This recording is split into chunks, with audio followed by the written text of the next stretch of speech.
Okay, today is our turn to give a talk here. Our topic is advertising and public relationship.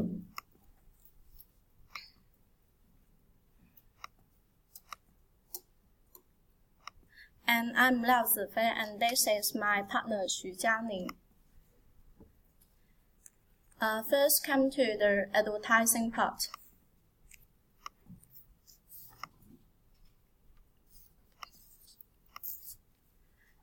Advertising is defined as promoting a product or service through the use of paid announcement. This announcement has had an enormous effect on modern culture and thus deserve a great deal of attention in any treatment of the media's influence on culture. I'm going to talk about 4 parts of advertising. It's the history of advertising, types of advertising, and government regulation and advertising's influence on culture. First, let's talk about history. The developments of advertising has gone through 4 stages. It's the ancient advertising, which can see in Pompeii, and pamphlet advertising, and then goes to newspaper advertising, and now is the modern advertising. First, let's come to the ancient and medieval advertising. Advertising has existed since ancient times, but began to take on its modern form during the age of exploration. We can see here we can see from the ruins of Pompeii that people have a sense of brand at that time. There are caviar and red wines with different brands. As you can see, this picture is different. Is a wine shop sign. You can see different brands of wine here. And then the invention of the printing press in 1414 made it possible to print advertisements that could be put up on walls and handed out to individuals. By the 1600s, newspaper has begun to include advertisement. By the end of 16th century, most newspapers contained at least some advertisement.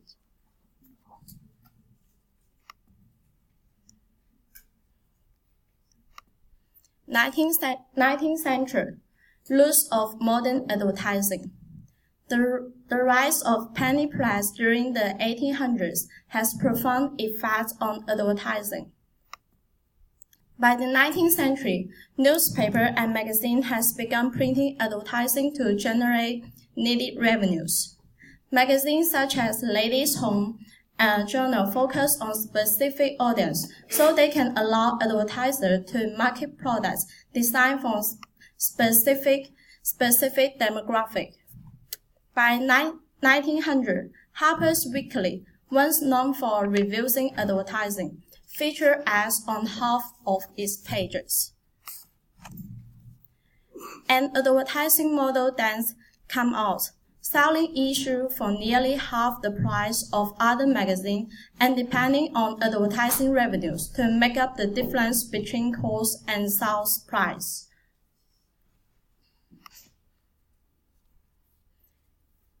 Then comes to ads during the Great Depression and World War II. Unsurprisingly, the Great Depression, with its widespread decrease in levels of income and buying power, had a negative effect on advertising. Social reformers again questioned the moral standing of advertising profession. They said that the advertisements were dishonest and willing to say anything to make a profit, unconcerned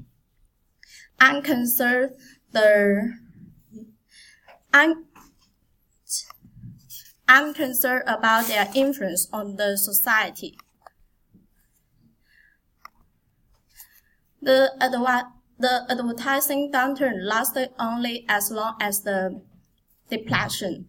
As the United States entered World War II, advertising again returned to encourage public support and improve the image of business.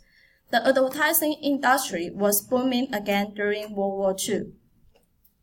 However, there was one lasting effect to the depression.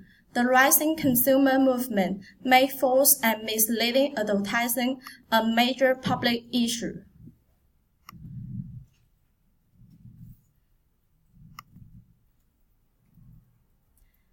Advertising gained stature during the 20th century. Although many consider advertising to be lowbrow or immoral up to the early 20th century, this attitude began to change during the early 20th century. As magazines began using more advertising, the advertising profession began attracting more artists and writers. And World War I fueled an advertising and propaganda boom. It saw greatest acceptance after its use during World War I to encourage support to the war. Let's see some example ads during the World War I. Advertising helped popularize World War I on the home front, and the war in turn gave advertising a much needed boost in stature. Let's see some example during the World War I. This is army recruitment in the U.S. And this is a flu can ads. And this is a Lucky Strike ads during the World War I.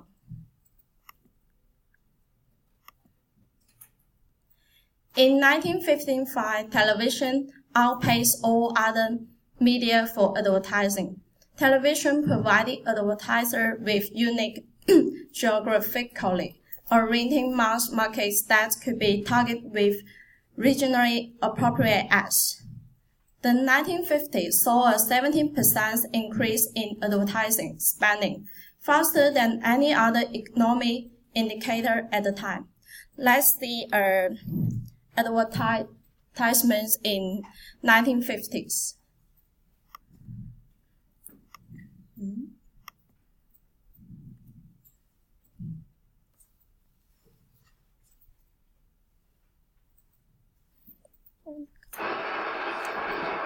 Her eyes.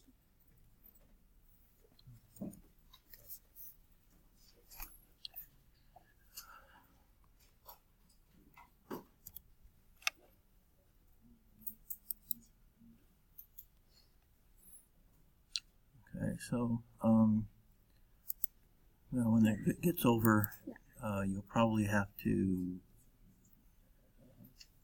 turn on, close down the presentation and start again. I'll help you when that's done. They are beautiful, beautiful, beautiful.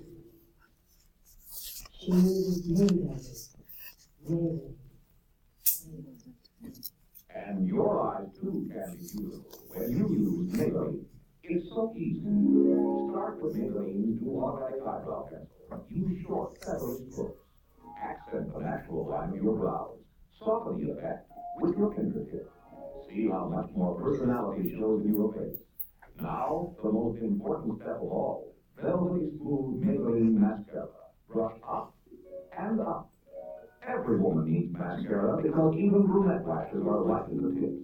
With Maybelline, your eyes look larger, so much lovelier. Even pale, skimpy lashes look longer, more luxuriant. See? Before Maybelline and after. See why the loveliest eyes in the world use Maybelline in such perfect taste. New Maybelline automatic eyebrow and eyeliner pencil. Maybelline eyeshadow. Maybelline solid or cream mascara. And for added beauty, Maybelline's new professional eyelash curler and precision tweezers. Why don't you try Maybelline? All the eyes make eyes ever do. Eyes are lucky with Maybelline. Use Maybelline. Use Maybelline. And you have lovely eyes.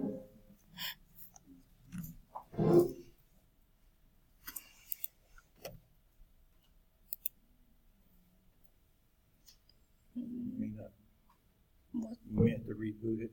Will it go forward? If it's willing to go forward, we're okay. But but this. What?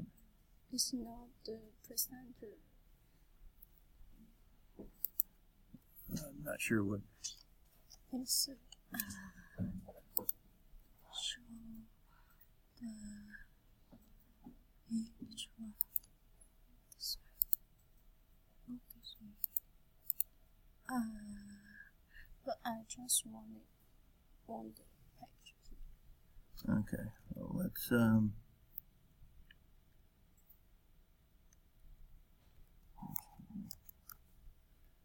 No, it's not that.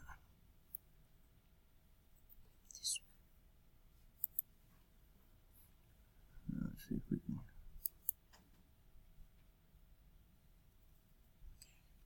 Okay.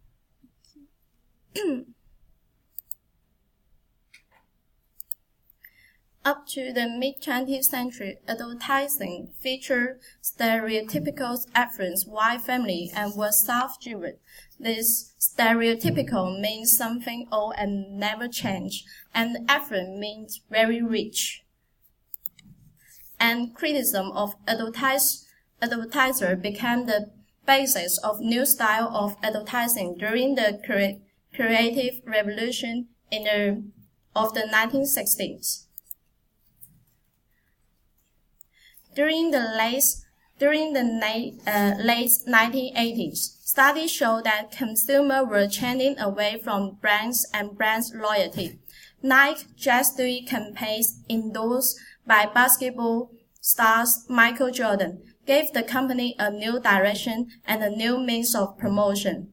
Nike representative has stated that they have become more a marketing-oriented company as opposite to a company that just produces things.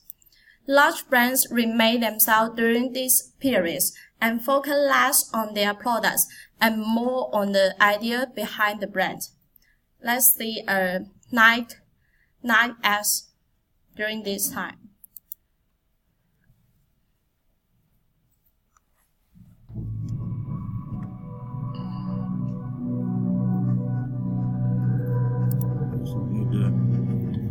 Hit function. Then click on that. And please Here, this first is. If you could make anything possible, Click off. why not make a story? Make it personal. No, this one. Which one? Make it colorful. This one.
And let's see another ads to show the brand.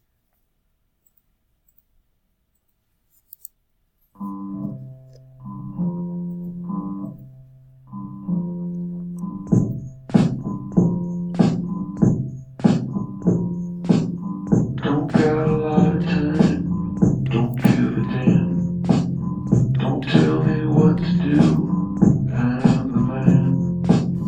If there's God there, something above, got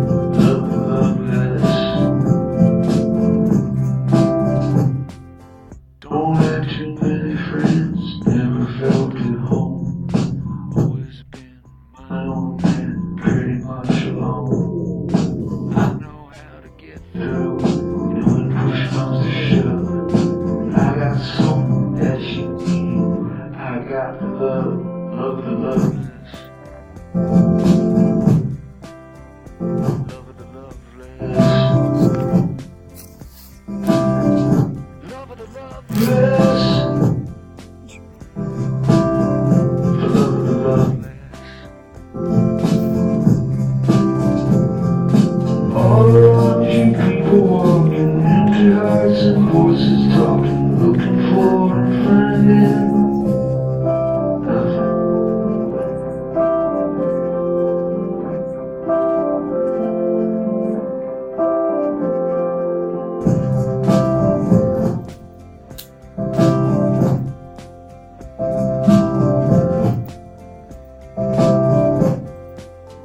Don't got a lot of time, don't really care. Not selling anything, buyer beware. If there's a God up there, something above, got shiny light down here, shine on above, love the loveless. Love the loveless.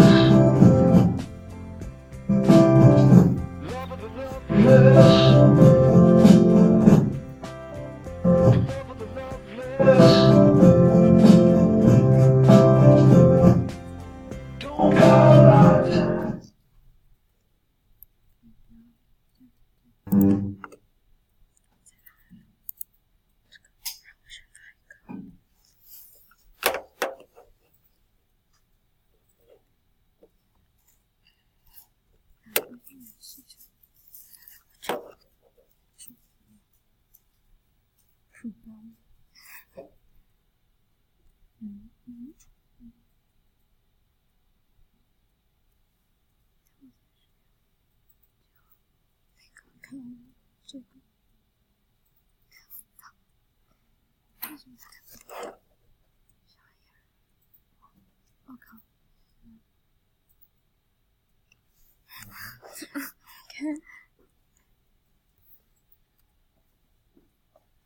Okay, so it's not coming up. You're trying to get this video up, or what?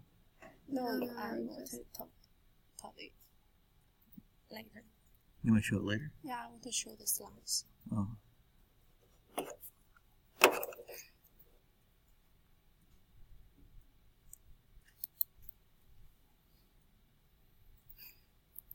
It disappears for some reason sometimes. It's showing, I guess, is that okay, or do you need the script? I need the script. Okay. Then we need to, if the other one is still up, we need to kill it. We need, no, that's not it.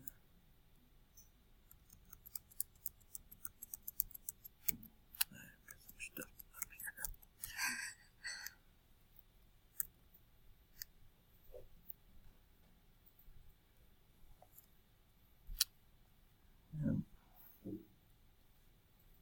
Not showing, but the other. Fine, I can read the Okay, script. can you? Yeah. Okay. 'Cause otherwise, we basically have to turn it off and turn it back on again. I think reboot it for all intents and purposes. So. Okay, I can try. read the script on Okay. my paper. Okay. Oh, they run out anyway. Yeah. And as these brands attempt to incorporate ideas outside the scope of their products, they also come to represent the largest global commerce force. And at that time, security is the most important thing. And some concepts such as softer sales techniques and native advertising come up. Let's see a good example of softer sales techniques, the Super Bowl commercial.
Let's come to the 21st century's advertising. 21st century advertising has adapted to new forms of digital media.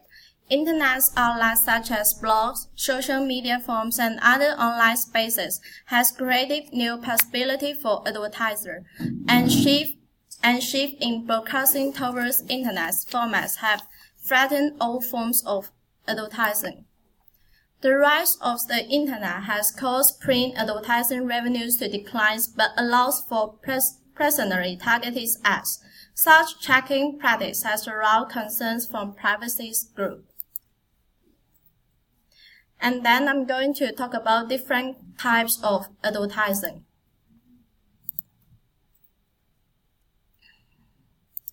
Many types of traditional advertising has proven their enduring effectiveness. Local advertisers and large corporations continue to rely on billboards and direct mail flyers. Let's see some examples of billboard ads.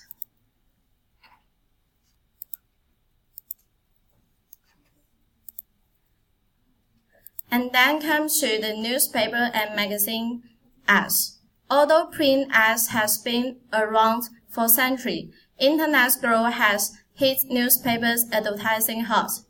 Traditionally,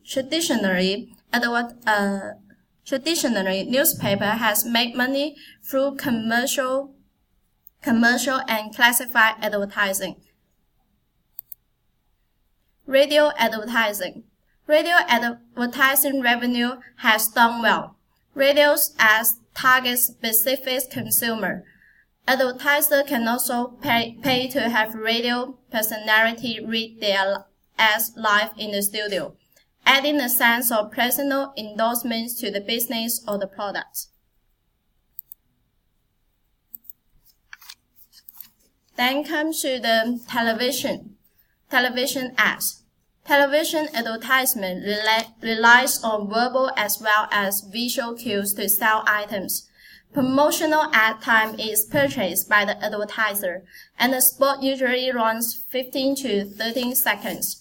Product placement is an important aspect of television advertising because it incorporates products into the plots of shows. Product placement means 植入广告. Let's see some example of product placement. This one, and this is a computer ads which show in the James Bond series film. Digital media ads. Emerging digital media platforms such as the internet and mobile phone has created many new advertising possibilities. The internet, like television and radio, offer free service in exchange for advertising exposure. However, unlike radio or television, the internet is highly personalized experience that share private information. And then comes to the last one, the social media ads. Social media ad sites such as Facebook use the information user provides on their profile to generate targeted advertisements. Many people have raised privacy concerns over this practice, yet it remains in use. Free email services such as Gmail also depend on targeted advertising for their survival. Indeed, advertising is the only way such service could continue. A balance between the user's privacy and accessibility of service will have to be settled in the near future. Then I'm going to talk about the regulation part. The Federal Trade Commission is charged with ensuring that advertisements make verifiable claims and do not overtly mislead consumers. Then I'm going to talk about the influence on advertisements' influence on culture. One opinion states that advertising simply reflects their change inherent in the culture. The other claims that advertising takes an active role in shaping culture. Advertising has functioned as a codifier of its own ideas by taking the new cultural values and turning them into symbols of new phase of consumerism. This is the goal of effective advertising. It's obvious that advertising has infused American culture with mass image and ideas, creating a nation of consumers and shaping how people view themselves and others. Let's see an example, the Dove Beauty's ads.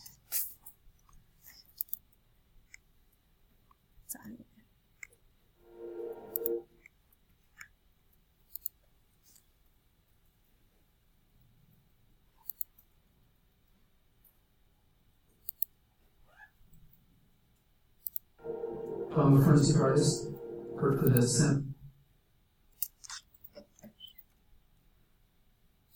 Police Department from 1995 to 2011. I showed up. I'm a forensic artist, worked for the San Jose Police Department from 1995 to 2011. I showed up to a place I'd never been, and there was a guy with a drafting board. We couldn't see them, they couldn't see us. Tell me about your hair. I didn't know what he was doing, but then I could tell after several questions that he was drawing me. Tell me about your chin. It kind of protrudes a little bit, especially when I smile. Your jaw. My mom told me I had a good jaw. What would be your most prominent features? Kind of a fat, rounder face.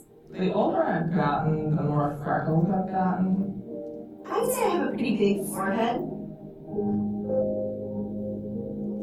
Once I get a sketch, I say thank you very much, and then I leave.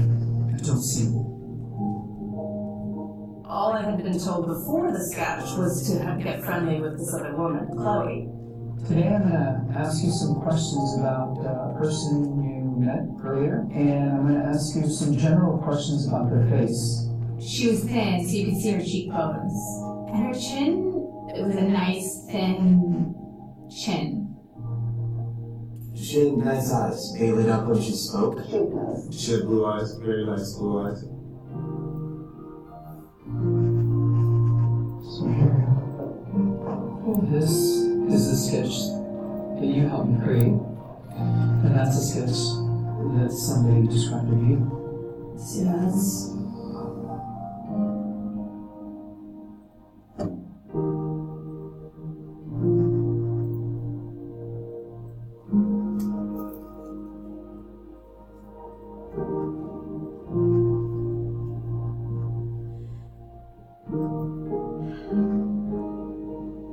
She looks closed off and fatter. Sadder, too. The second one looks more open, friendly, and happy. I should be more grateful of my natural beauty. It impacts the choices and the friends that we make, the jobs we apply for, how we treat our children. It impacts everything. I couldn't be more critical to your happiness. Do you think you're more beautiful than you say? Yeah. Yeah. We spend a lot of time as women analyzing and trying to fix the things that aren't quite right. And we should spend more time appreciating the things that we do like.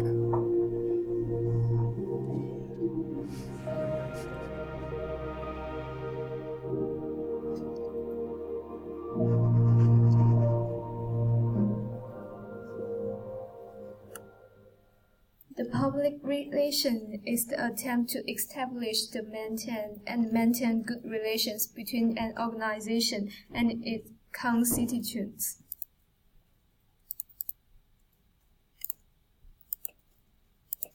And the public trusts the press far more than they trust the advertisement. PR efforts that get products and brands into the press are far more valuable than a simple advertisement. And now I'm going to talk about the 4 models of PR. It's a very important part, but it is a little boring. The first one is the traditional public model. Under the traditional public model, PR professionals seek to create media coverage for a client product, or event. And the second one is the public information model. The goal of the public information model is to realize information to a constituents. And the model is less concerned with obtaining dramatic, extensive media coverage than the disseminating information in a way that ensures adequate reception. And in addition, the public interest groups release the results of research study for use by policy makers and the public. And the third one is the persuasive communication, two-way asymmetric. And the persuasive communication model, or two-way asymmetric, works to persuade a specific audience to adopt a certain behavior or point of view. To be considered effective, this model requires a measured response from its independent audience. Government propaganda is a good example of this model. And the government propaganda is organized, separating the information to assist or weaken a cause. And the fourth one is the two-way symmetry. The two-way symmetric model. The two-way symmetric model requires true communication between the parties involved. And the two-way symmetric model is useful in communicating with an organization because it helps employees feel they are an important part of the company. It's always been used in two part of it. One is the town hall meetings, and the other one is the commercial ventures. And the next part, I'm going to talk about the PR campaign. PR campaign occurred for many number of reasons. They can be a quick response to crisis or emerging issue, or they can stem from a long-term strategy tied in with other marketing efforts. And here's the 4 stages of PR campaign. The first one is the initial research phase. This is the first step of the PR campaign, and it identify and qualify the issues that to be addressed. Then they research the organization itself to find out the public perception. And then they can also research the audience of the campaign. And finally, the context of the campaign is often researched. And the next phase is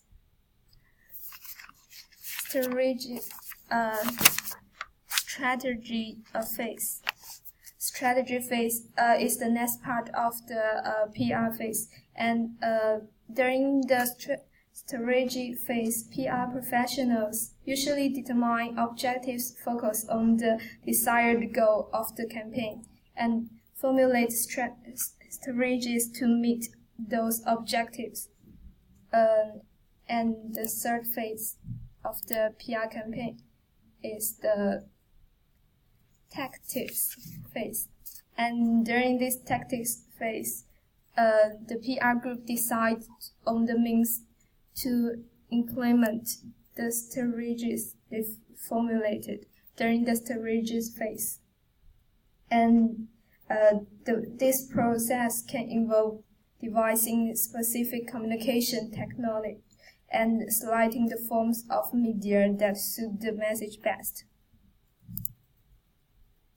And this is the 4th phase. And after all our campaign has been determined, PR practitioners enter the evolution phase. and the group can review their campaign plan and evaluate its potential effectiveness. They may also conduct research on the potential results to better understand the cost and benefits of the campaign.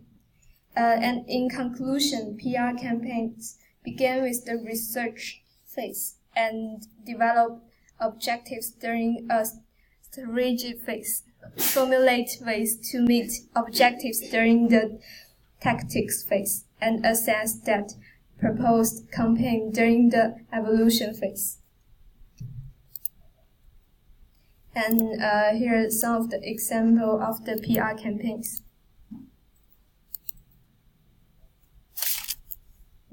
Now I'm going to talk about the use of the PR, which is actually the function of the PR. And the most important of it is the media relation, which take place in the media outlets. And the second function is the internal communications, occur within a company between management and employees, and among subsidiaries of the same company. And the third function is business to business, happens between businesses that are in a partnership. And the other function is the public efforts and the investor relations. And the other function is the strategic communication and issue management.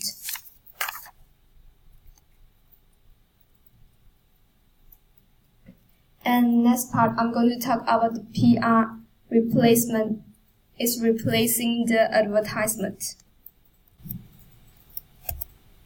As customers became explode ever-increasing numbers of advertising, traditional advertising is not going to affect customers as soon as used. So the PR is coming to replacing the advertisement. And this credibility gap can be overcome. However, when PR professionals using a good promotion strategy step in. And the next part, I'm going to talk about the brand, the concept of branding. Watch it again. Well, advertising is an essential aspect of initial brand certain. PR campaigns are vital to developing the more abstract aspect of a brand. These campaigns work to position a brand in the public arena in order to give it a sense of cultural importance.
branding actually focuses on the lifestyle and values inherent in a brand's image and opposite to the products that are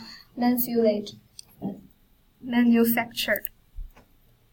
An important part of maintaining consistent brand is preserving the emotional attachment consumers have to that brand. Just as PR campaigns build brands, PR crises can damage them. And also that in the politics, there also have many brandings. Such as the president, they made their brands for themselves. And here's the successful case in branding that everyone knows these two, the apple and the neck. So this makes them a successful brand. And branding is becoming as a new form of communication. There's so many different groups have adopted branding as a means of communication. Even anti-commercial and anti-brand groups have created brands to send messages. Social media sites have also encouraged branding techniques by allowing users to create profiles of themselves that they use to communicate their core values. This personal application is perhaps the greatest evidence of the impact of advertising and PR on modern culture. Branding, once only technique used by companies to sell their products, has become an everyday means of communication. It means that used branding is only used by the company to sell their things. But now the branding is become to everyone. It's kind of become a communication. And here's the PR with the politics and the government. Politics and PR have gone hand in hand since the dawn of political activity. Politicians communicate with their constituents and make their message known using PR strategy.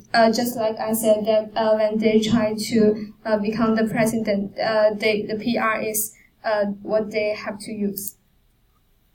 And now we come to the question part, which is a very easy one. Which of the following belong to the four models of public relations?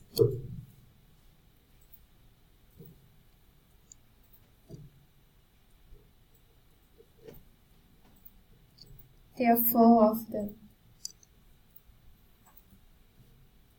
Yeah, it's B, C, F, G. And what of the following belong to the fourth stage of PR campaign?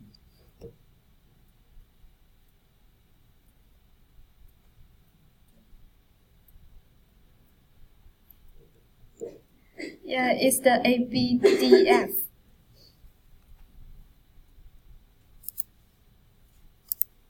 And the third question is that which of the following are wrong? There are two of them.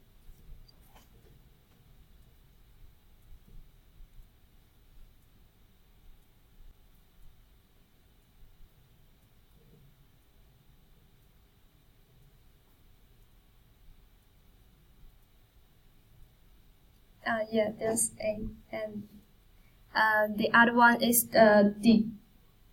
Because it's asymmetric, not symmetric. It's very easy to mistake, so I put it into the question. Okay, that's all. Thank you. First off, I think I know we don't have much future to this class, but many of you will be taking classes from me in the future anyway. Be very careful about videos with this system, with the technological system we have. I'm thinking that maybe in the future classes I'll say if you have a video, if you have any videos, save it to the end of the presentation. So we can get out of the PowerPoint, watch the videos, and also it also then serves as a kind of time control. If we don't have time, then you don't watch the videos. We put them on Google and let people watch the videos on their own. So if you give me a list of videos, I can easily embed those videos into Moodle. So you might, those that are still remaining to give presentations might do that now this semester, but that's probably what I'll make the rule be for next semester, because it gets complicated. The technology and trying to record stuff and go back and forth, the projection system, everything, it gets very confusing technologically, and then it becomes time consuming because that's, now it was taking over an hour for the presentation. So we need to be careful with that. Okay, let's more importantly talk about the contents. The contents of the presentation were excellent. Can't seem to move my face here, but I guess it's okay where it's at. But let me go ahead and expand on a little bit. I might go to one of the slides. Maybe I'll go to at this point, go to the slide sorter so I can spot one if I want to bring it up. There are lots of issues in this. Maybe start off with some definitions. What's the difference? Is there any difference between advertising and marketing? What do you think? What is the difference between advertising and marketing? Anybody?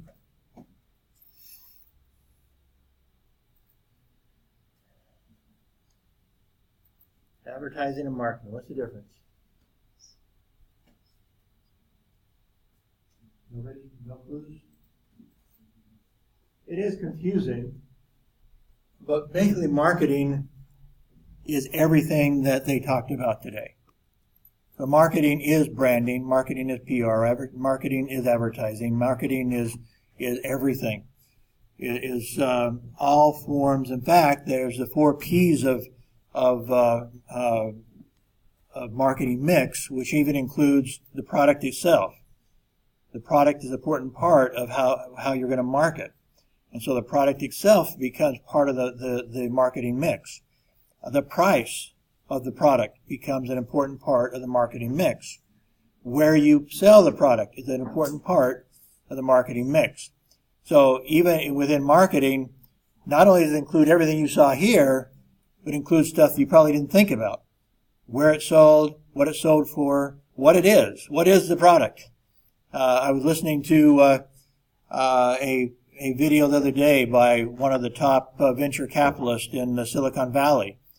And so he provides funding for some of these new startups and stuff. He said that the first thing they look for is, do you really have a good product?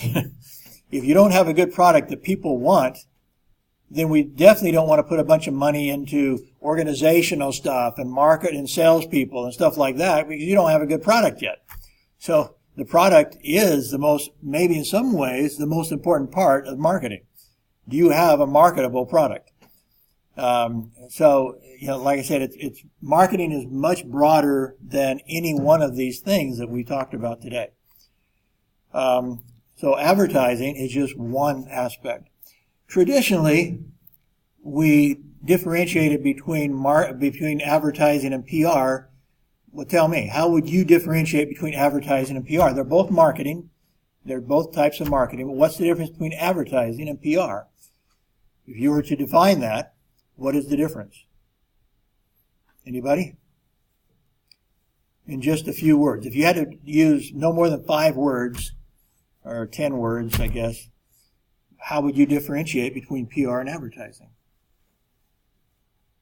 Anybody? Don't be shy. You get bonus points for raising your hand.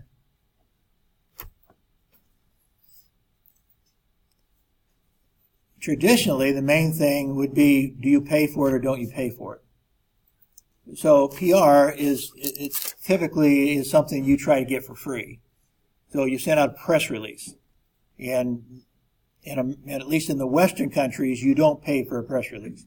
In Kazakhstan, you do, and maybe you do here. A lot of countries, especially in the developing world, they do end up accepting what we would consider a bribe in order to put in a press release. In the Western countries, it's considered unethical to pay for position, and in fact, in some ways, even illegal to pay for PR that is not branded as advertising, that is not labeled as advertising. Because the FTC in America requires that if it's an ad, such as a native ad, what we call a native ad is basically PR that you purchased. So it is possible to purchase PR, but the FTC says you have to label it as then sponsored, some sort of a name that indicates this was paid for. Now, exactly right now, there's a lot of controversy. I was looking up native advertising for this book I'm co-authoring, and it was interesting. All in the first 4 pages of the Google Scholar search, that means basically 40 listings. Of all the academic articles that I found in 4 pages, which, like I say, 40 listings, I think only 2 had to do with actual, effectiveness of native advertising, which is basically paid PR. 2 from the academic world. There were several from the industry world, but from the academic world, only 2 had to do, and they were in page 4. In pages 1 through 3, there was not one academic article about the effectiveness of native advertising, paid PR. They were all about the ethical, mostly breach of ethics, breach of legalities related to native advertising. Particularly because academics in America are very liberal, they are very anti-industry. There's in the world of communications, academia and industry are at loggerheads. I think I told you that kind of before, that I've done research for about 40 years, and during that whole time there has been strong evidence and admitted evidence that there's a big gap between academia and industry and communications, a major gap. About education, the industry doesn't think they're doing a good job. About what the industry should be doing, academics criticize what industry does all the time, and this is one of the examples. Everything is about, that's unethical, you shouldn't do that. And very few of them get involved with how do they do it, how should they do native advertising well. So there's a big gap between academia and industry in the Western world when it comes to even research on this subject. So so basically, as I said, native advertising, which is the newest trend, the predictions are that in all the world of online marketing, at least, online, or more specifically online advertising, not trying to avoid getting those mixed up, of online advertising, native advertising will become about 75% of all advertising online because it's so effective. Part of it is because it is somewhat deceptive. Not because it's not labeled, but because consumers are somewhat ignorant as to what the labels mean. What does it mean when it says sponsored? What's it mean when it says promoted? What is it, what are these things, what does this stuff mean? And many consumers don't understand. They're not sophisticated enough to understand. In the traditional world, the common practice has been to be more honest about it and say, paid advertisement. And so there's no confusion over the words. Not sponsored, not promoted, not whatever. It's paid advertisement. So the consumers can read that, and if they do read this, they should understand this is paid for. As I said, paid advertisement. If you don't understand that, then you're too ignorant to live. So that's the controversy among the academics, and it is a valid controversy. Don't get me wrong. But it is interesting that basically they ignore some of all the issues from the industry side, which adds to this gap between the two. There is legitimate use of native advertising. As I said, I used it 35 years ago, very effectively. And I think I did it ethically. I know I did it legally. But basically people don't read those small words, paid advertisement. It was actually on the full pages that I was using with native advertising 35 years ago. paid advertisement was written on that page at least 8 times, maybe 10 times or 12 times. I don't know. It was at least on the top and the bottom, bing, bing, bing, bing, bing, bing. At the bottom, bing, bing, bing, bing, bing. At least 8 times. Maybe we can pull that up and look at it. So they did everything partly because the newspaper that I was putting it in was opposed to the political candidate we were supporting. So they wanted to draw as much attention to it as they could. And yet the supervisor of election, who made sure everything was legal, read most of the page before he realized it was an ad. If he didn't read the small print. No matter how many times it was done, paid political ad, paid political ad, paid political ad, he didn't read them. Which is, again, yeah, that is part of why we do it. We do want to kind of deceive people a little bit, yeah. Admittedly. But we follow the rules. And consumers frequently don't pay attention to the small print. So, native advertising is a really big deal right now, which is interesting because especially if it's going to be 75% of all advertising online, who is responsible for native advertising?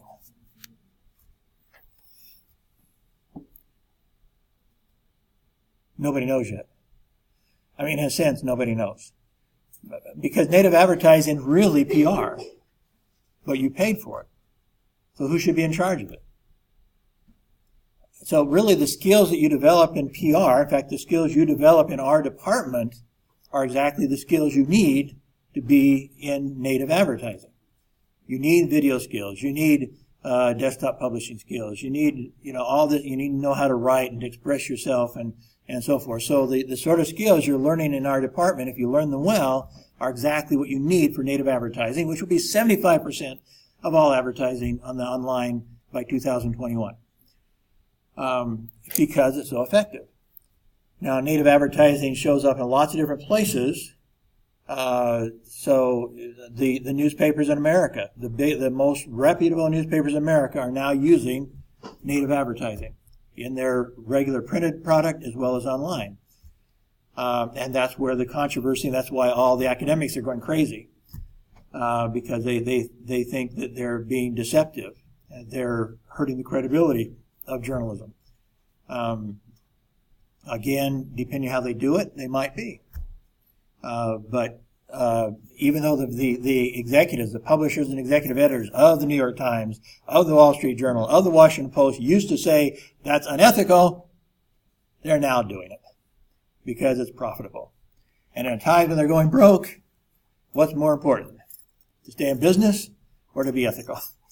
And actually, it's not really unethical. It depends whose standards you want to. Again, the liberal professors who never had to really do anything in the real world all of their lives, basically, can afford to be ethical.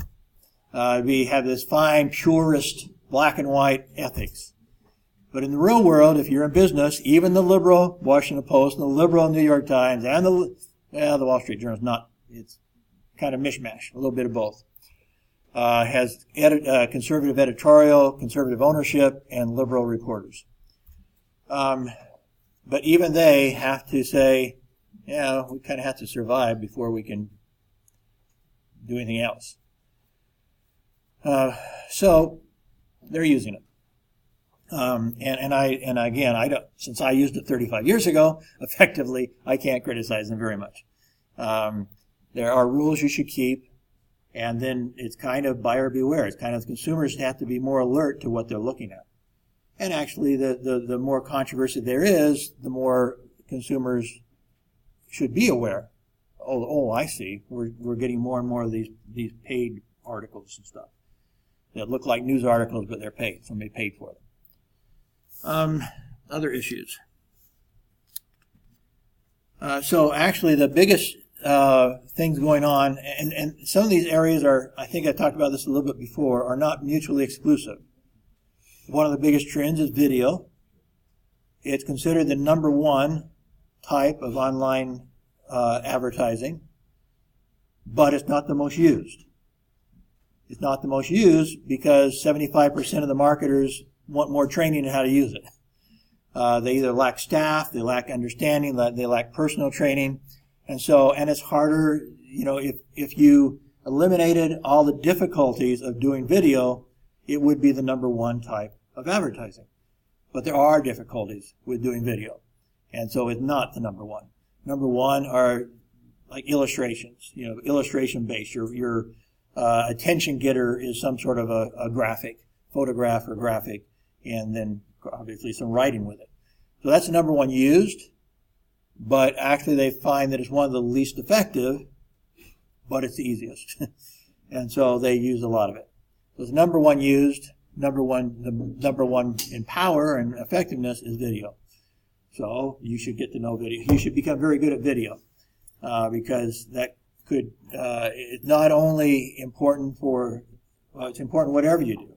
If you're going to be in news, a purist in journalism, the best online media will be multimedia, including video. And anybody who wants to get some place in the world of journalism in the future will have to be a multimedia journalist. There's really no question about that in my mind. I could be an idiot, but I'd say the chances of that are at least 99% that eventually all effective online journalism will be multimedia journalism. There might be somebody who can still do it in print, 1 out of 100 maybe, or just text, possibly. But I think that all the power, all the trends, lean towards it having to be multimedia.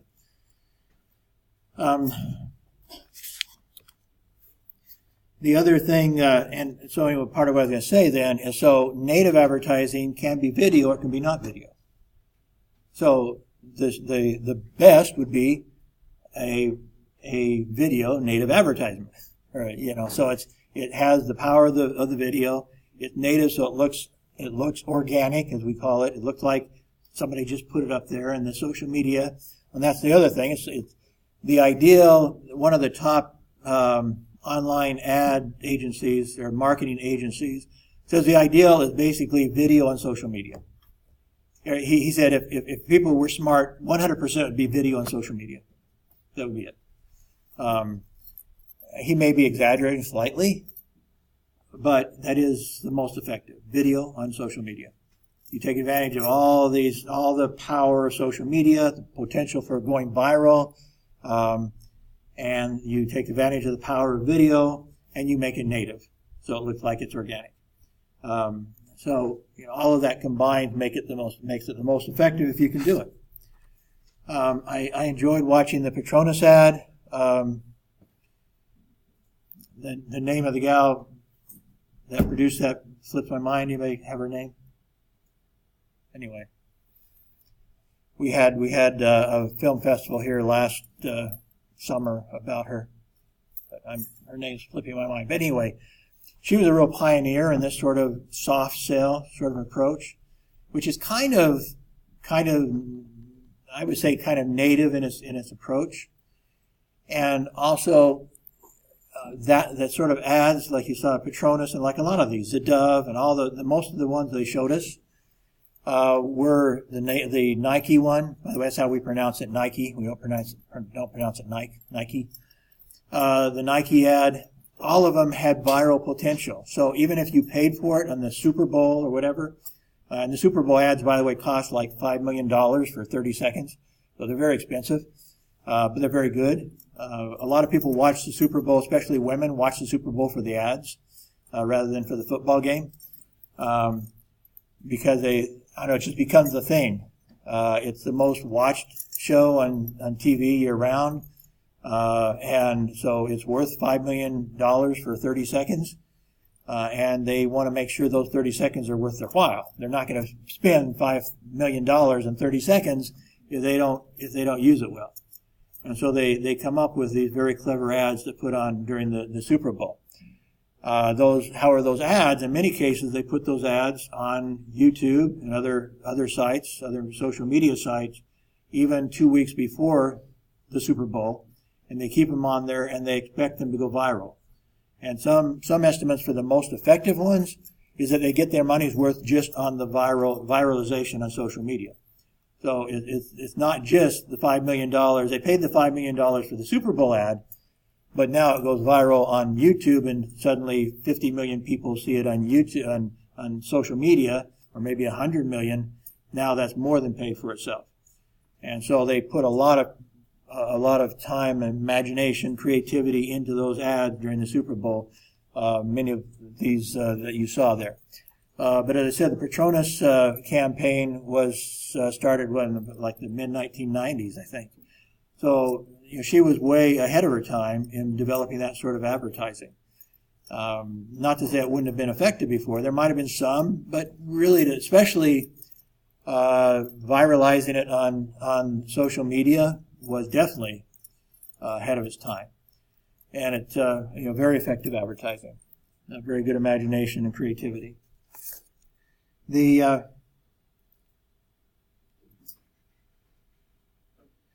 are some other issues that kind of cross over: branding, PR, advertising with Nike. Nike in the late 1990s was just clobbered by liberal special interest groups for using child labor here in Southeast Asia. They don't manufacture any of their shoes in America. They only manufacture shoes in this part of the world, as far as I know. And they had a lot of child labor doing that. And supposedly a lot of the little manufacturing plants here were not safe for children, period. They weren't being paid very much money. They were children who, by Western standards, should be in school. Not to say that's not a standard here too, but it's, let me put it this way, Americans living as prosperously as they do don't understand the needs of people in some parts of the world, where possibly a 14-year-old working in a shoe factory is a necessity. It's not really a choice, it's a matter of survival. So on the one hand, from a conservative perspective, perhaps these special interest groups went too far in their criticism, but they still had some very legitimate points, especially safety, and certainly concerns about young people working in the factories when it's best for everybody if they could be working or if they could be going to school. So they really went after Nike. And so Nike promised them to fix it. And so after a few years, these same special interest groups looked at it again and said, in fact, Nike declared in PR, we fixed it. We've done everything you asked us to do. And so the special interests came back here to Southeast Asia and looked at and snuck into these plants, whatever they had to do, and they reported to the world, Nike's a liar. They didn't fix anything. By the way, it is a little more complicated in the sense that Nike uses a whole bunch of small manufacturers. They don't use one big manufacturer here. They use a bunch of small ones. And so controlling, I think they had, I don't remember for sure, but I think the number of small manufacturing plants was like over 1,000. I mean, a whole bunch of them, hundreds anyway, small manufacturing plants. And so it wasn't an easy thing to control those plants, but they didn't apparently do a very good job, and they did outright lie that they had done anything, apparently. And so one of the members of the special interest group took them to court for false advertising. So this brought up a whole new issue. By the way, I don't really care. It's up to you whether you want to say anything about FTC and FCC when you're in this class, since FTC has no power over you. FCC has no power over you in this part of the world. And so I don't care if you mention that at all. If it's in the textbook, obviously it's aimed at an American audience.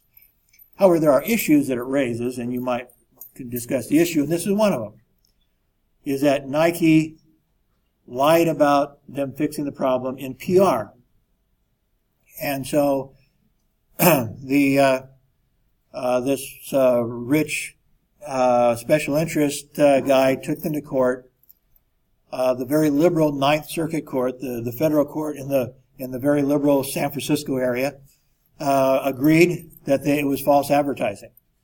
And so they were going to severely punish Nike.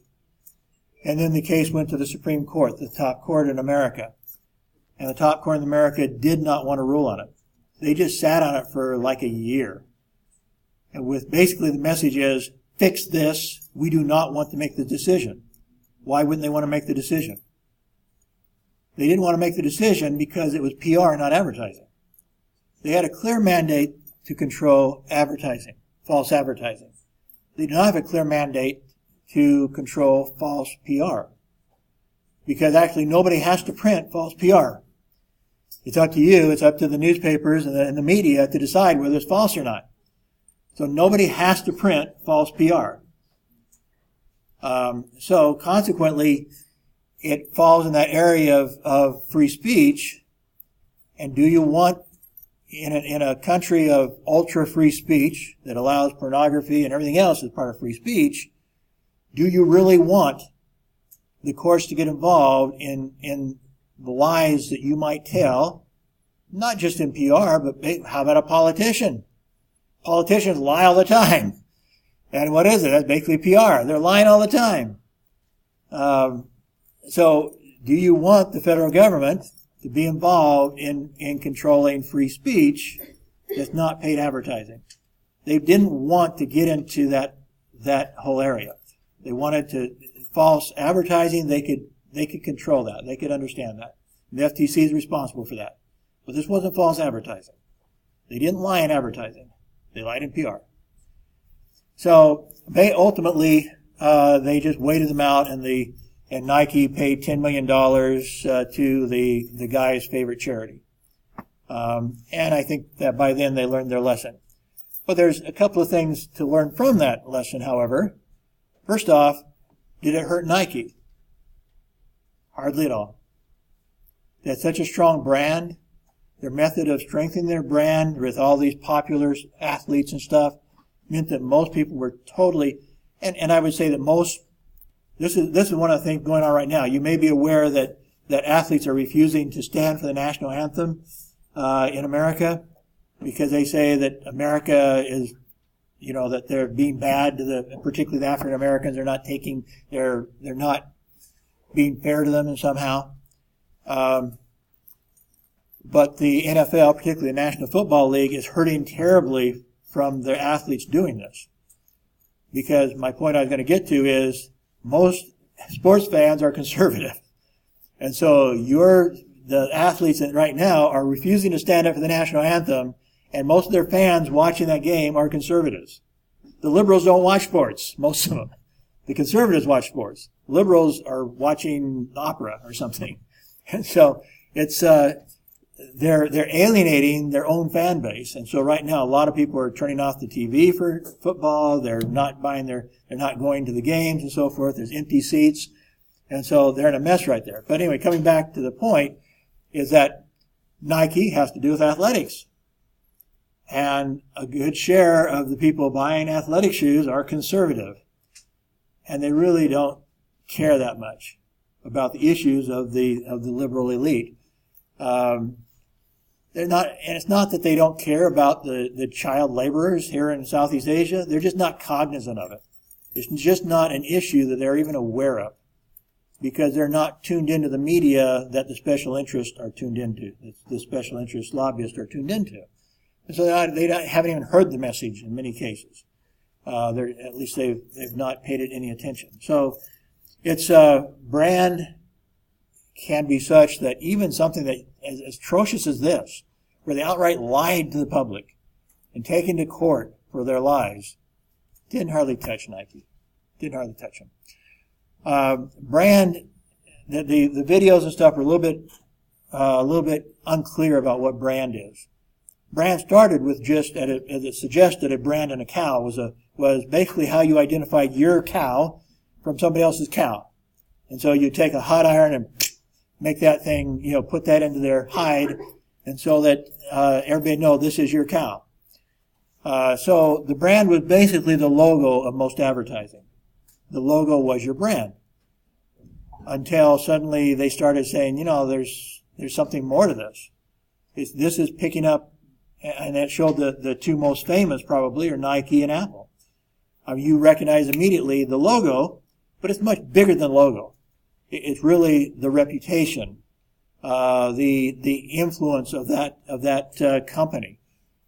And you can identify it by what happens when you have a bad experience, such as Nike lying to the public. It did nothing. Did nothing. You can see it, the number one brand in the UK is Rolls-Royce. And they had a year where they had to recall a good share of their cars. They had bad production and something happened. They had to do recall after recall and bring those things back in. So they measured brand the next year. Who was number one? Rolls-Royce. So even after a year full of disaster, it didn't matter. They had a strong enough brand, it didn't matter. So brand is kind of strength of your reputation, is kind of the way you might think of it in this day and age. So yes, it may have to do with the logotype. Who knows the Rolls-Royce logotype? I don't know the Rolls-Royce logotype. I know the name, and I know it has a good brand. Whatever his logo is, it has a good brand. So some of them are built around the logotype, like Nike and Apple. Some of them you may have no idea what their logo looks like, but they still have a good brand. They have a good reputation, in other words. So brand is a little bit PR, a little bit advertising, a little bit of everything. It's everything. So a little bit, when it says branding communication, I mean, I guess that you can focus on how to build your brand, but I would say most branding communication is a mixture of everything, all communication. It is your advertising, it is your PR, it is your your social media, it is everything. So it's hard to isolate what communication you would call branded communication.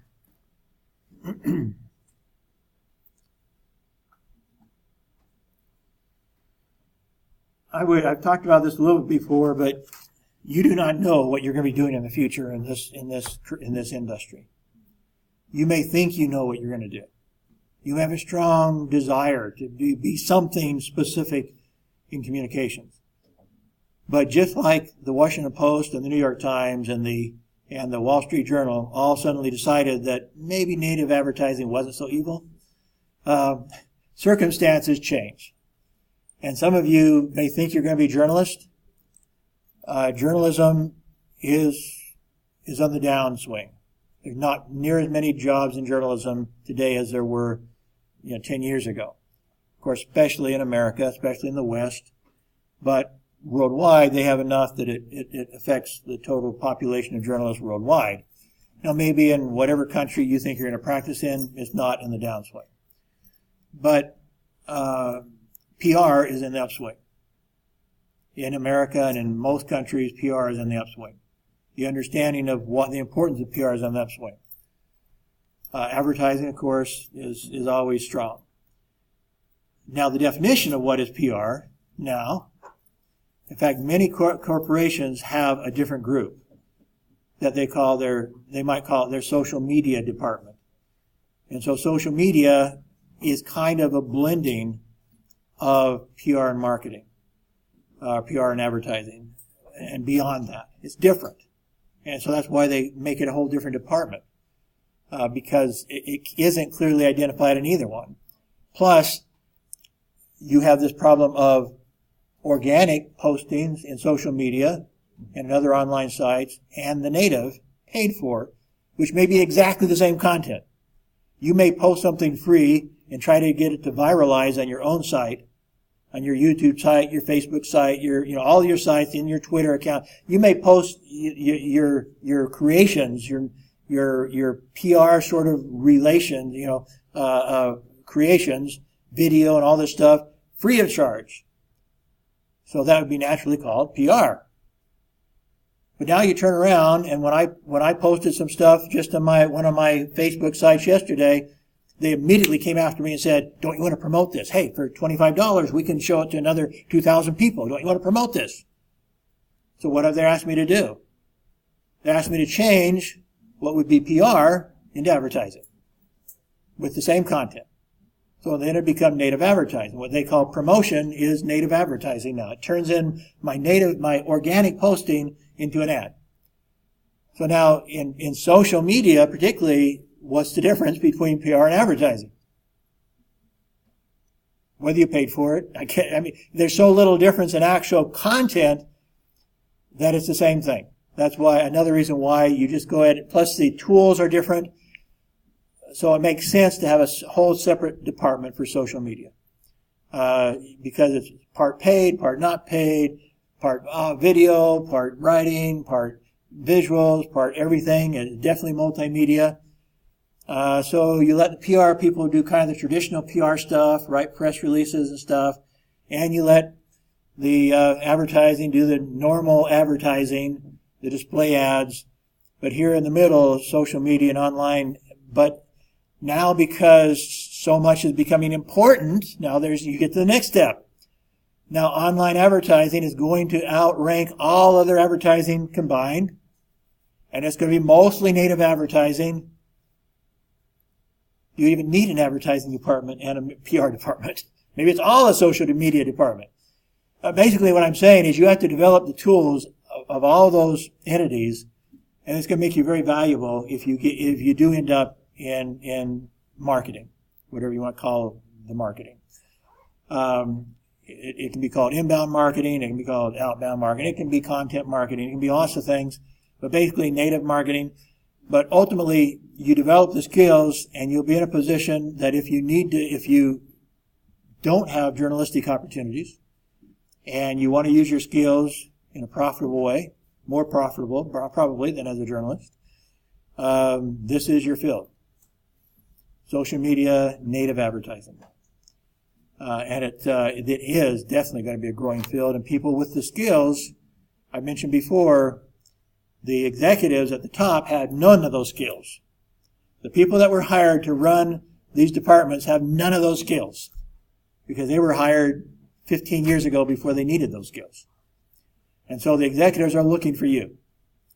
They're looking for people with those skills. And they're hoping the young people will bring them those skills. In some cases, they've given up.